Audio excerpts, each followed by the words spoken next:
So you're not going to let people exaggerate. You're not going to let them label. You're not going to let them get sanctimonious or self-righteous. You're going to keep them on scope to actually solve the problem that you have. Now, what happens if they flat out refuse to do this? They get ridiculous. They start yelling. These are the times where you need to break it off. Because the point of all of this is to drive somewhere where the relationship is better. The conflict is meant, there was already conflict. We're having this conversation to resolve it. Things are supposed to be better after this than they were before it. And if that's not the direction that the person is trying to go, for whatever reason, they're upset, there's something going on in their life, whatever it is, you need to make sure that you just cut it off, right? You've given them these warnings, and this is important. You're going to give them one last warning. So you've let them know, keep it on track, let's keep it on scope, let's do this, let's not get sanctimonious or self-righteous here, but say they continue to do it. What I recommend doing here is giving one final warning, and that is, listen, I want to have this conversation. I really do want to get to a resolution with you that makes you happy and that makes me feel good. But if you continue to speak to me in the tone in which you just talked to me, which feels very aggressive, feels very threatening, and I think if you listen to it, you would probably feel the same way, this conversation can't continue. We have to stop it. We have to not do it now and maybe get back to it later, but I am not going to tolerate that. Again, the way that you do this needs to be as if you are speaking, you're reading the news. It is not full of vitriol or anger. It's not, listen, if you keep talking to me like that, this conversation has to end. We are not going to continue. That's just going to rile them up.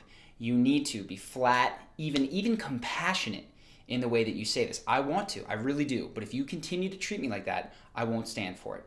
This conversation will have to end. So as you continue, be very, very careful of your tone, because I do want to fix this. I don't want to break this conversation off, but I will if that's how it goes. If you do it that way, it's stern, it's very, very direct. There's a clear line, but it's not aggressive. That's your final thing to keep people on track, moving towards a resolution. And I want to show a clip of how this works, but quickly before that, I can tell you a story. There's going to be times where you need to get these standards out beforehand. So sometimes you're in the middle of a conversation with someone, and what happens is that you're talking to them, they're talking to you. You have to let them know, hey, stay on track, hey, do this, hey, do that. If you have an ongoing relationship with someone, there's going to be certain things that are deal breakers for you. Sometimes people who argue in a way that is constantly changing the scope. I have a friend who had a girlfriend. The one thing that he said is, we're in a long distance relationship. If we have issues, you cannot hang up on me. You can say, listen, I need some time to think about this. I don't want to talk right now. Let's talk later. But if you just slam down the phone and don't say anything, that is a no-no for me. You will really upset me, and then we will have serious problems that go beyond what happened. So, of course, I tell you this story because that happened, right? He let her know beforehand. She did that. How did he handle that? This is the importance of standards. She slams down the phone. He's sitting there on the other end. He goes, okay. He's very, very angry. She calls back 5 minutes later. He doesn't answer. One, because he is furious about how she handled it, but two, because he doesn't want to talk to her because she just broke one of his rules.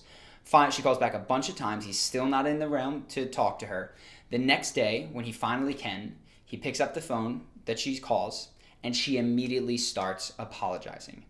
This is the importance and the power of standards. You need to mean them. Don't just draw arbitrary lines. If there's something that truly infuriates you, let the other person know in advance that they should not do that. And second, enforce it. Enforcement doesn't mean yelling, doesn't mean swearing, it doesn't mean cursing. The only way to enforce a standard is to filter, is to remove yourself from the conversation or from the relationship. Now, they did eventually wind up breaking up. It was not just because of that, but because of the type of relationship that they developed where that was even something that could happen. But you need to filter people out if they continually break these rules. If you're treating them well, if you're being non-aggressive in the way that you're speaking to them, but they keep coming at you despite what you're saying, you need to end the conversation and potentially the relationship.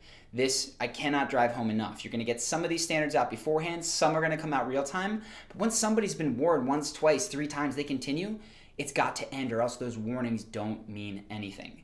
So I mentioned there was a clip. I do want to get to it. It's just Obama enforcing these standards in the way that actually gets people to listen because, again, he demonstrated exactly what he expected of them himself in listening and being so gracious for so long. So take a look at the clip. I heard you.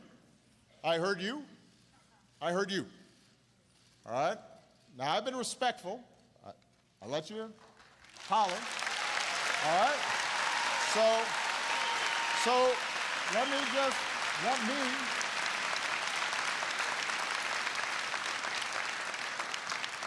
Nobody's removing you. I've heard you. But you've got to listen to me too. All right? So, and I understand you may disagree.